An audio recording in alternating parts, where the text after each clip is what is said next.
কাহিনীর শুরুতে আমরা দেখি এক শক্তিশালী যোদ্ধা ফিনিশড এবং তার শিষ্য অ্যান্ডিকে। এই সময় তারা জঙ্গলে একটি বিশাল বন্য শূকর ধরতে গিয়েছিল, যে গ্রামের মানুষের ফসল নষ্ট করে দিচ্ছিল। গ্রামের মানুষ এই বিপজ্জনক প্রাণীর জন্য খুবই অতিষ্ঠ ছিল, কিন্তু এত ভয়ঙ্কর জন্তুর সামনে ফিনিশ ভয় পায়নি। সে অ্যান্ডিকে বলল, সবাই তাকে নায়ক বলে মনে করে।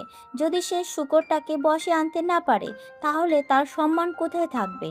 এই বলে সে অস্ত্র তুলে শূকরের ওপর আক্রমণ করলো, কিন্তু তার এই ছোট ছোট আঘাতে শূকরের কোনো ক্ষতিই হলো না।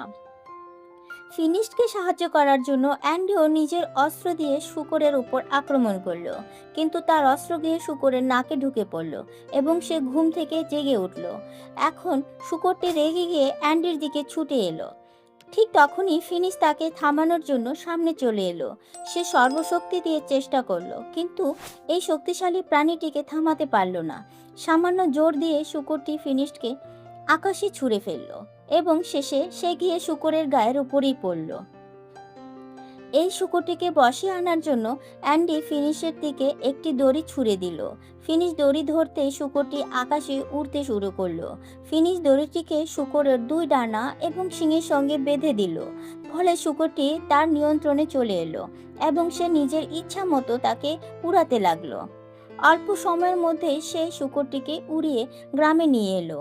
যখন গ্রামের মানুষ দেখলো এত বড় জন্তুটিও ফিনিশটের নিজের ইশারার নাচাচ্ছে, তখন সবাই তার প্রশংসা করতে লাগলো। এই লোকদের মধ্যেই ছিল বাবা ইয়াগা নামের এক জাদুকরী। সে ফিনিশকে বলল, যদি তুমি সত্যিই এত শক্তিশালী হও, তাহলে সেটা প্রমাণ করে দেখাও। তার বাড়ির সামনে একটি বিশাল পাথর পানির রাস্তা আটকে রেখেছে। সে ফিনিশকে সেই পাথর সরিয়ে দেওয়ার চ্যালেঞ্জ দিল। ফিনিশ বলল, সে জীবনে অনেক বড় বড় বিপদের মুখোমুখি হয়েছে, আর এই জাদুকরী তাকে এত ছোট একটা চ্যালেঞ্জ দিয়েছে। এরপর সে নিজের বীরত্বের গল্প বলতে শুরু করলো। ইয়াগা বলল, যতক্ষণ না সে নিজের চোখে দেখে ততক্ষণ সে কিছুই বিশ্বাস করবে না। এটা শুনে সবাই হাসতে শুরু করলো। ফিনিশ রেগে গিয়ে বাড়িতে চলে গেল। সে বাবা ইয়াগার ওপর খুবই ক্ষুব্ধ ছিল, কারণ এখন মানুষ তার বীরত্বের প্রশংসা না করে তাকে নিয়ে হাসাহাসি করছে। সে আবার নিজের শক্তি সবার সামনে প্রমাণ করতে চাইল, যাতে সবাই আবার তার প্রশংসা করতে শুরু করে। অ্যান্ডি তাকে পরামর্শ দিল যে এর একটা উপায় আছে। সামনে যে টাওয়ারের দেখা যাচ্ছে, লোকমুখে শোনা যায় সেখানে একটি দানব ও সুন্দরী রাজকুমারীকে বন্দি করে রেখেছে। যদি ফিনিশ সেই দানবকে মেরে রাজকুমারীকে মুক্ত করে দিতে পারে, তাহলে সারা পৃথিবীতে তার নাম ছড়িয়ে পড়বে। ফিনিশ সিদ্ধান্ত নিল সে অবশ্যই সেই দানবের সঙ্গে লড়াই করবে। রাত নামতেই ফিনিশ এবং অ্যান্ডি টাওয়ারের দিকে রওনা দিল। সেখানে পৌঁছে তারা দেখলো আগে থেকে কয়েকজন যোদ্ধা সেই দানবকে হারানোর জন্য এসেছে, কিন্তু তারা বিখ্যাত হওয়ার জন্য আসেনি, বরং রাজকুমারীকে উদ্ধার করে তাকে বিয়ে করতে চায়। তারা সবাই ফিনিশকে জিজ্ঞেস করলো, যদি তারা সবাই মিলে দানবকে হারিয়ে দেয়, তাহলে রাজকুমারীকে কে পাবে? এই প্রশ্নের উত্তর ফিনিশ বলল, তার রাজকুমারীকে দরকার নেই, শুধু সে খ্যাতি অর্জন করার জন্য এসেছে। এক পাশে গিয়ে ফিনিশ অ্যান্ডিকে বলল, সে দানবটিকে একাই হত্যা করতে চায়, তাই সে সকাল পর্যন্ত অপেক্ষা করবে না। এই বলে সে টাওয়ারের জানালা দিয়ে ভেতরে ঢুকে পড়ল। ভেতরে পৌঁছাতেই সে সেই সুন্দরী রাজকুমারীকে দেখতে পেল। রাজকুমারী তাকে বলল, তুমিও কি মরতে এসেছো? ফিনিশ উত্তর দিল, আমি তোমাকে বাঁচাতে এসেছি। এ কথা শুনে মেয়েটি ভেতরের দিকে দৌড়ে পালালো। তাকে থামানোর জন্য ফিনিশ হাত ধরে ফেলল, কিন্তু রাজকুমারী হাত ছাড়িয়ে নিয়ে একটি স্তম্ভের আড়ালে চলে গেল। ঠিক তখনই পেছন থেকে একটি সাপ ফিনিশের ওপর আক্রমণ করলো। সে সাপটির সঙ্গে যুদ্ধ শুরু করলো। কিছুক্ষণ পর ফিনিশ বুঝতে পারলো এটা কোনো সাধারণ সাপ নয়, বরং সেই দানবের লেজ, যার সঙ্গে লড়াই করতে সে এখানে এসেছে। এটা দেখে সে প্রথমে দানবের ওপর প্রচুর আক্রমণ চালালো, কিন্তু যখন কোনো আঘাতই কাজ করলো না, তখন ফিনিশ দানবের লেজের সাপের মুখটি নিজের হাতে ধরে সর্বশক্তি দিয়ে সেটাকে ছিঁড়ে ফেলার চেষ্টা করলো।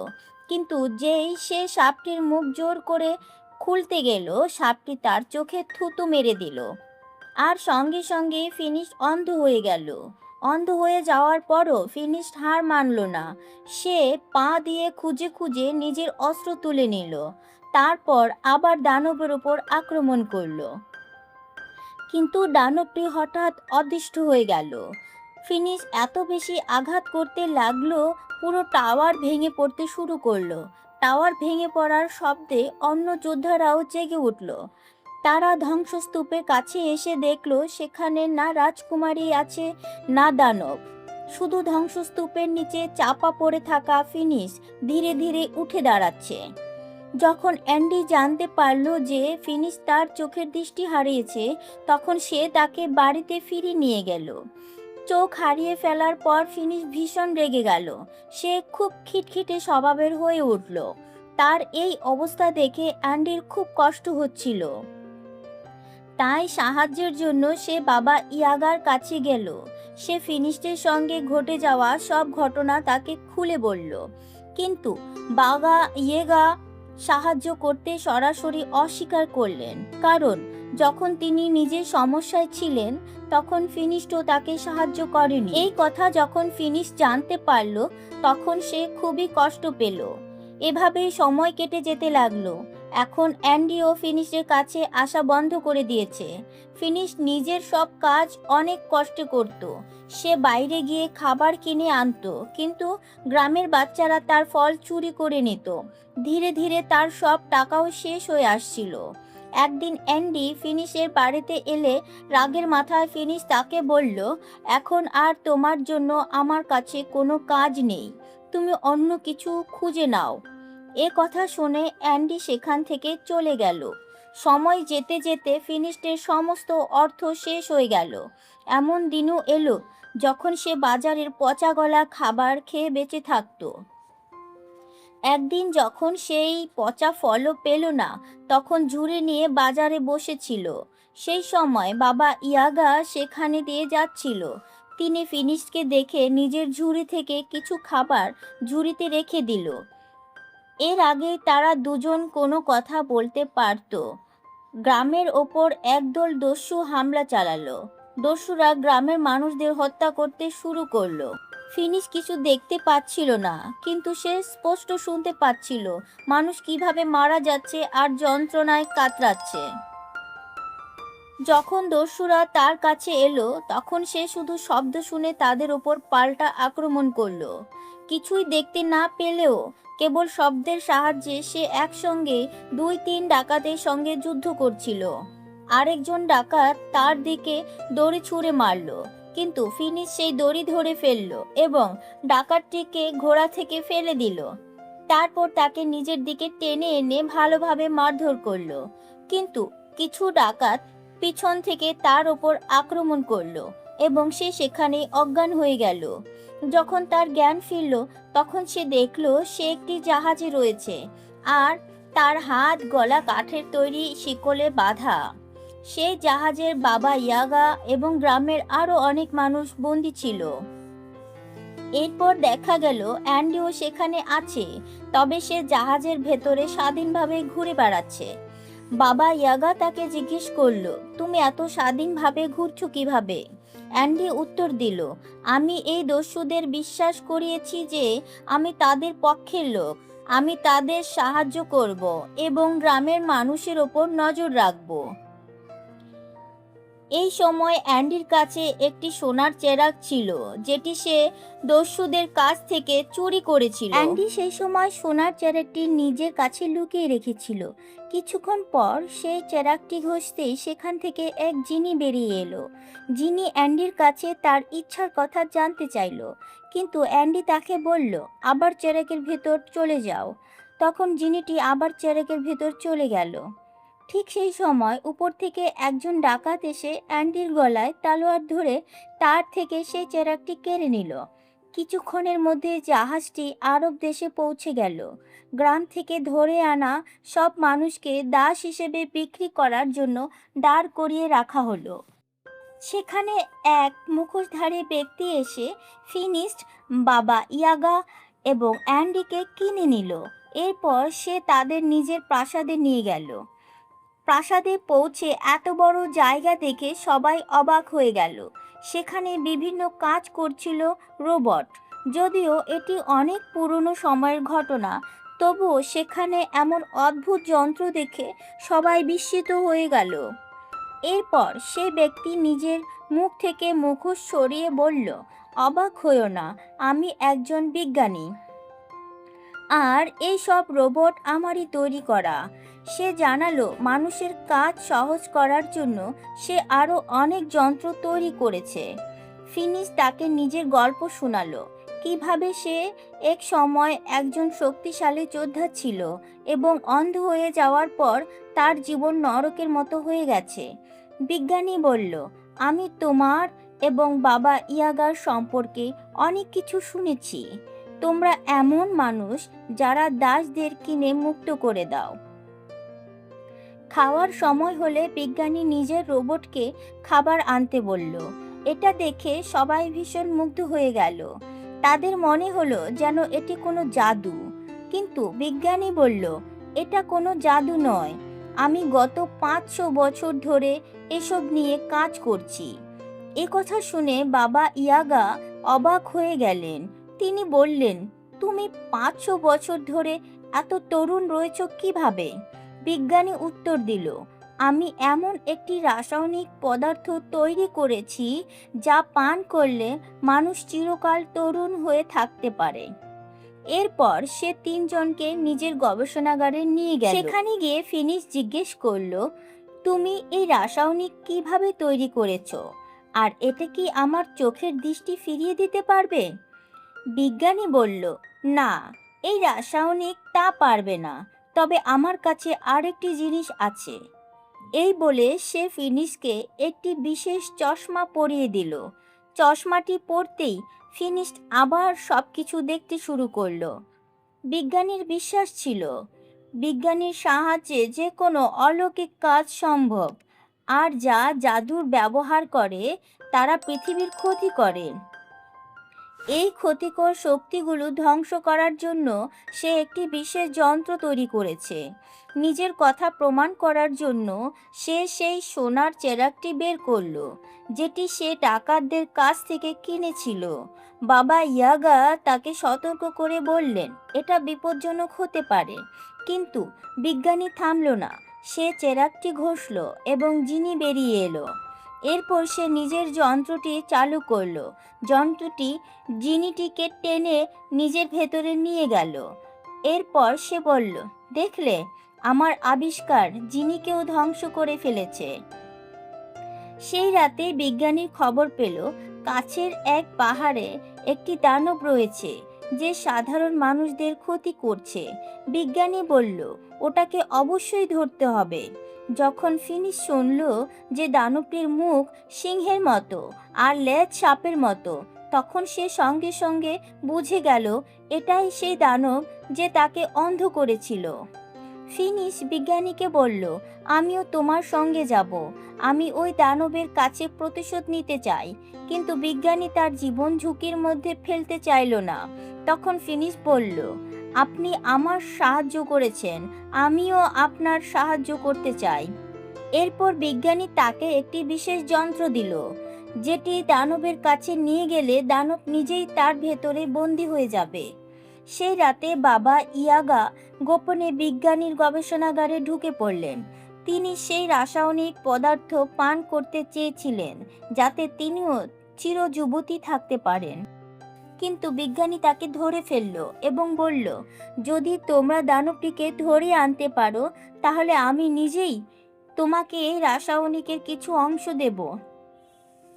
পরের দিন সবাই যাত্রার জন্য প্রস্তুত হলে বিজ্ঞানী তাদের নিজের মহাকাশযান দেখালো, যার সাহায্যে তারা খুব দ্রুত গন্তব্যে পৌঁছে যেতে পারবে। সে সবাইকে মহাকাশযান চালানো শিখিয়ে দিল। রওনা হওয়ার আগে বিজ্ঞানী বলল, আমার ওই দানবটিকে জীবিত চাই। সে ফিনিস্টের অস্ত্রকেও আরো উন্নত করে দিয়েছিল। এখন সেই অস্ত্র একটি বোতাম ছিল, যেটি চাপলেই এমন সব কাজ করা যেত যা সাধারণ অস্ত্র দিয়ে সম্ভব নয়। এরপর সবাই উড়ন্ত যানটিতে চড়ে যাত্রা শুরু করলো। অল্প সময়ের মধ্যেই তারা সেই পাহাড়ে পৌঁছে গেল যেখানে দানবটি বাস করত। অনেকক্ষণ খোঁজাখুঁজি করার পর অবশেষে ফিনিক্স সেই দানবের পায়ের ছাপ খুঁজে পেল। ছাপগুলো একটি গুহার ভেতরে চলে গিয়েছে। ফিনিক্স বিজ্ঞানীর দেওয়া যন্ত্রটি গুহার বাইরে রেখে দিল। ফিনিক্স জানতো তাকে দানবটিকে হত্যা করতে হবে না, শুধু বন্দি করতে হবে। তাই সে খুব শান্তভাবে গুহার ভেতরে ঢুকে নিজের অস্ত্র দিয়ে দানবটিকে চ্যালেঞ্জ জানালো এবং তারপর বাইরে চলে এলো। কিন্তু বাইরে বেরিয়ে আসতে তার মাথা একটি গাছের সঙ্গে ধাক্কা খেলো এবং সে সেখানেই অজ্ঞান হয়ে গেল। এদিকে দানবটিও গুহা থেকে বেরিয়ে এলো। দানবটি ফিনিক্সের কোনো ক্ষতি করার আগেই বাবা ইয়াগা দ্রুত যন্ত্রটি চালু করে দিলেন। যন্ত্রের ভেতর থেকে অসংখ্য শিকল বেরিয়ে দানবটিকে টেনে নিজের ভেতর বন্দি করে ফেললো। এরপর বাবা ইয়াগা আবার লিডার টেনে যন্ত্রটি বন্ধ করে দিলেন। কিছুক্ষণ পর ফিনিক্সের জ্ঞান ফিরে এলো। তারপর সবাই মিলে ফেরার পথে রওনা দিল। যাত্রাপথ অনেক দীর্ঘ ছিল, তাই রাত হলে তারা মাঝপথেই বিশ্রাম নিতে থামলো। সেই রাতে ফিনিক্স খাঁচার ভেতর থেকে একটি মেয়ের কণ্ঠস্বর শুনতে পেল। সে খাঁচাটি খুলতে শুরু করলো, কিন্তু বাবা ইয়াগা তাকে বাধা দিলেন। তবুও ফিনিক্স থামলো না। খাঁচা খুলতেই দেখা গেল ভেতরে সেই রাজকুমারী রয়েছে, যাকে সে টাওয়ারের মধ্যে দেখেছিলেন। বাবা ইয়াগা বললেন, তার মানে এই রাজকুমারী সেই দানব? তিনি আরও বললেন, তাকে বাইরে বের করা খুব বিপজ্জনক হতে পারে। কিন্তু ফিনিক্স তাদের কথা শুনতে রাজি ছিল না, কারণ সে ইতিমধ্যেই রাজকুমারীর প্রেমে পড়ে গিয়েছিল। ঠিক যখন ফিনিক্স রাজকুমারীর দিকে হাত বাড়ালো, তখন বাবা ইয়াগা তাকে ধাক্কা দিয়ে সরিয়ে দিল, আবার খাঁচাটি বন্ধ করে দিলেন। এরপর রাজকুমারী বলল, আমি তোমার হাত ধরিনি, কারণ আমার ওপর একটি অভিশাপ রয়েছে। কোনো পুরুষ যদি আমাকে স্পর্শ করে তাহলে আমি দানবে পরিণত হয়ে যাই। রাজকুমারী আরও বলল, আমি খারাপ নই। কেউ আগে থেকে আক্রমণ না করলে আমি কাউকে আঘাত করি না। আমার কারণে যেন কারো ক্ষতি না হয়, তাই আমি পাহাড়ে একা একা থাকি। কিন্তু মানুষ আমাকে সেখানেও শান্তিতে থাকতে দেয় না। অন্যদিকে দেখা গেল বিজ্ঞানী এক কৃষকের বিড়াল চুরি করে এনেছে। কৃষক কাকুতি মিনতি করে বলল, এই বিড়াল কারো ক্ষতি করে না, বরং উপকারই করে। রাতে এর শরীর থেকে আলো বের হয়, যার কারণে আশপাশ আলোকিত হয়ে থাকে। কিন্তু বিজ্ঞানী তার কোনো কথা শুনল না। সে বিড়ালটিকে নিজের যন্ত্রের নিচে রাখলো। এই যন্ত্র যে কোনো জাদুকরী শক্তিকে শুষে নিতে পারে। একইভাবে এটি বিড়ালের জাদুকরী শক্তিও শুষে নিল এবং পরে সেই শক্তিকে রাসায়নিক পদার্থে পরিণত করে নিজের ভাঙাড়ে রেখে দিল, যেখানে আগে এ ধরনের অনেক রাসায়নিক পদার্থ জমা করা রাখা ছিল। এদিকে রাজকুমারী এবং ফিনিক্স একে অপরের প্রেমে পড়ে গেল। কিন্তু বাবা ইয়াগা এবং অ্যান্ডি তাদের দুজনকে বন্দি করে বিজ্ঞানীর কাছে নিয়ে যেতে লাগলেন। যখন তারা বিজ্ঞানীদের প্রাসাদে পৌঁছলেন, তখন দূর থেকে দাঁড়িয়ে তারা এক ভয়ঙ্কর সত্য দেখতে পেলেন। তারা দেখল বিজ্ঞানী একটি জাদুকরী পাখির সমস্ত জাদুশক্তি শুষে নিয়েছে এবং সেই শক্তি থেকে তৈরি রাসায়নিক পদার্থ নিজের রোবটগুলোর মধ্যে ঢেলে দিচ্ছে। এই অর্থ হলো রোবটগুলো বিজ্ঞানীর কোনো আবিষ্কারের মাধ্যমে নয়, বরং জাদুর শক্তির সাহায্যে চলছিল। সে সব জাদুকরী প্রাণী থেকে শক্তি কেড়ে নিয়ে সেই শক্তি জমা করছিল। এটা দেখে বাবা ইয়াগা ভীষণ রেগে গেলেন। তিনি বিজ্ঞানীর সামনে গিয়ে বললেন, তুমি মিথ্যেবাদী। এই রোবটগুলোর কোনো আবিষ্কার নয়, এগুলো জাদুর সাহায্যে চলা পুতুল। তার মানে তোমার দীর্ঘ জীবনও জাদুর শক্তির কারণে সম্ভব হয়েছে, আর সেই শক্তি তুমি নিরীহ প্রাণীদের হত্যা করে অর্জন করেছ। এ কথা শুনে বিজ্ঞানী প্রচুর রেগে গেলেন। সে বলল, আমার সত্য যে জেনে যায় সে কখনো বেঁচে থাকতে পারে না। এরপর বাবা ইয়াগা এবং অ্যান্ডি ভয়ে সেখান থেকে পালাতে শুরু করলেন। পালানোর আগে বাবা ইয়াগা ফিনিক্স এবং রাজকুমারীকেও মুক্ত করে দিলেন, কারণ তিনি বুঝতে পেরেছিলেন যে বিজ্ঞানী রাজকুমারীকেও সঙ্গে একই কাজ করবে। তখন রাজকুমারী জানালো, সে এই বিজ্ঞানীকে আগে থেকেই চেনে, অনেক দিন ধরেই সে তার পেছনে লেগে আছে। ঠিক সেই সময় বিজ্ঞানীও সেখানে পৌঁছে গেল। সে নিজের সমস্ত রোবটকে একত্র করলো যাতে কেউ পালিয়ে যেতে না পারে। এরপর সে নিজের যন্ত্র দিয়ে রাজকুমারীর শরীর থেকে জাদুকরি শুষে নিতে শুরু করলো। ফিনিশ তাকে বাঁচানোর চেষ্টা করলো, কিন্তু সে তখন বাধা ছিল। সে রাজকুমারীকে সরাসরি বাঁচাতে না পারলেও তার হাত ধরে ফেলল, যাতে সে দানবে রূপান্তরিত হয়ে যায়। দানব পরিণত হওয়ার সঙ্গে সঙ্গে রাজকুমারী নিজের শিকল ছিঁড়ে ফেলল এবং সেখান থেকে পালিয়ে গেল। এই সুযোগে ফিনিশ এবং বাবা ইয়াগা সেখান থেকে পালিয়ে বাঁচল, কিন্তু বিজ্ঞানীর লোকেরা তাদের পিছু নিতে শুরু করলো। তাদের হাত থেকে বাঁচার জন্য বাবা ইয়াগা নিজের জাদুর ব্যবহার করলেন। তিনি তরমুজের বীজ ছুঁড়ে মারলেন, আর মুহূর্তের মধ্যে সেগুলো বিশাল তরমুজে পরিণত হয়ে শত্রুদের পথ আটকে দিল। কিন্তু বিজ্ঞানী এবার নিজের সবচেয়ে বড় রোবটটি বের করল, কারণ সে কোনোভাবে ফিনিশ এবং বাবা ইয়াগাকে ছেড়ে দিতে পারবে না। তারা তার সমস্ত সত্য জেনে ফেলেছে। অ্যান্ডি বিজ্ঞানীকে বোঝানোর চেষ্টা করলো। সে বলল, আমাদের কাছে যত জাদুকরী রাসায়নিক পদার্থ আছে তাই যথেষ্ট। কিন্তু বিজ্ঞানী তার কথা শুনল না। যখন সেই বিশাল কচ্ছপের মতো রোবটটি বাইরে বেরিয়ে এলো, তখন পুরো প্রাসাদ কেঁপে উঠল। বিজ্ঞানী এখন সেই রোবটের ভেতরে বসে অ্যান্ডিকে নিয়ে ফিনিশড এবং বাবা ইয়াগার পিছু ধাওয়া করতে লাগলো। এরপর সে তাদের ওপর কামানের গোলা বর্ষণ করতে শুরু করলো। ফিনিশ বাবা ইয়াগাকে বলল, তুমি ওর মনোযোগ অন্যদিকে সরিয়ে রাখো, আর আমি উপরে উঠে এটাকে উল্টে দেওয়ার চেষ্টা করি, কারণ একবার এই বিশাল কচ্ছপটি উল্টে গেলে আর কখনোই নিজেকে সোজা করতে পারবে না। যখন রোবটটি বাবা ইয়াগার সামনে এসে পৌঁছলো, তখন এর ভেতরে থাকা যন্ত্র বাবা ইয়াগার শরীরের জাদুকরি শুষে নিতে শুরু করলো। এর ফলে মুহূর্তের মধ্যেই বাবা ইয়াগাকে অনেক বৃদ্ধ দেখাতে লাগলো। এটা দেখে ফিনিশডের খুব কষ্ট হলো, কিন্তু ততক্ষণে বাবা ইয়াগা নিজের জীবন বাজি রেখে বিজ্ঞানীর মনোযোগ সরিয়ে রেখেছিল। এই সুযোগে ফিনিশ কচ্ছপ রোবটের ওপর উঠে পড়ল। যখন বিজ্ঞানী এটা দেখতে পেল, তখন সে রোবটের বিশাল হাত দুটি ছড়িয়ে দিল, যাতে ফিনিশকে নিচে ফেলে দিতে পারে। ফিনিশ পড়ে গেল না, কিন্তু তার বিশেষ চশমাটি নিচে পড়ে গেল, আর সঙ্গে সঙ্গে সে আবার দেখতে পেল না। বাবা ইয়াগা যখন এটা দেখলেন, তখন তিনি আবার ফিনিশকে সাহায্য করতে শুরু করলেন। তিনি তাকে বলে দিতে লাগলেন কোথায় যেতে হবে, কিভাবে লড়াই করতে হবে এবং কি করতে হবে। এমন সময় দানবের রূপে থাকা রাজকুমারী সেখানে এসে পৌঁছলো। তাকে দেখেই বিজ্ঞানী ভয়ে আতঙ্কিত হয়ে পড়ল। ঠিক তখনই ফিনিশ কচ্ছপ রোবটের গলায় একটি শিকল বেঁধে সেটিকে উল্টে দেওয়ার চেষ্টা করতে লাগলো। অবশেষে রোবটটি উল্টে গেল। এর ফলে রোবটের ভেতরে জমা করে রাখা সমস্ত জাদুকরী রাসায়নিক পদার্থ মাটিতে পড়ে ছড়িয়ে ছিটিয়ে যেতে লাগলো। বিজ্ঞানী নিজের জাদুকরী ডানা ব্যবহার করে সেখান থেকে পালানোর চেষ্টা করলো, কিন্তু তার জাদুকরী ডানাগুলো আর কাজ করলো না। ফলে সে নিচে পড়ে গেল এবং সেই জাদুকরী রাসায়নিক পদার্থের মধ্যেই ডুবে গিয়ে মারা গেলেন।